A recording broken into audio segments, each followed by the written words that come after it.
History is written by the victors. But what if the winds of fate had blown in a different direction? What if one of the most decisive naval battles in history had a completely different outcome? Today, we explore an alternate timeline that would have changed everything we know about the modern world.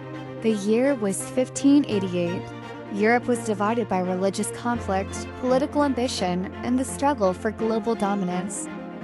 King Philip II of Spain ruled the most powerful empire the world had ever seen.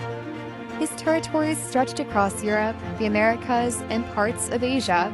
Spanish gold and silver flowed from the New World, funding the mightiest military machine of the age. But there was one thorn in Philip's side: England. This small island nation, ruled by the Protestant Queen Elizabeth I, had become a haven for pirates and privateers who attacked Spanish treasure ships. English sea captains like Francis Drake had humiliated the Spanish Navy, raiding their ports and stealing their gold. Elizabeth had also supported Protestant rebels in the Spanish Netherlands, further enraging the Catholic king. Philip II decided that enough was enough.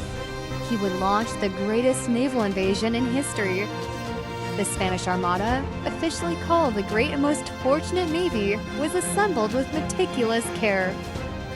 130 ships carried 8,000 experienced seamen and 18,000 battle-hardened soldiers. These weren't just any soldiers. They were veterans of campaigns in Italy, the Netherlands, and the Americas. Their armor gleamed, their weapons were the finest in Europe, and their discipline was legendary.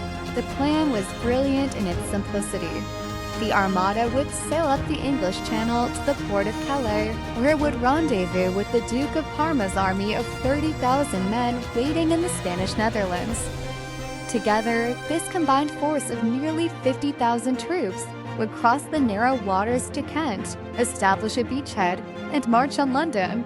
Elizabeth would be deposed, Catholicism restored, and England would become a Spanish satellite state.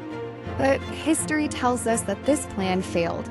The smaller, more agile English fleet, commanded by Lord Howard of Effingham and Sir Francis Drake, used innovative tactics to defeat the Spanish giant. English fire ships scattered the Armada at Calais, breaking their tight formation. The subsequent Battle of Gravelines saw the Spanish fleet battered by English cannons.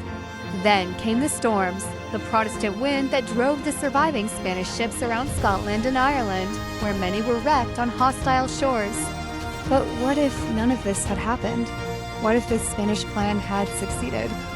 Imagine if the English fire ships had failed to break the Spanish formation. Picture the Duke of Parma's seasoned troops successfully boarding the Armada's transport ships.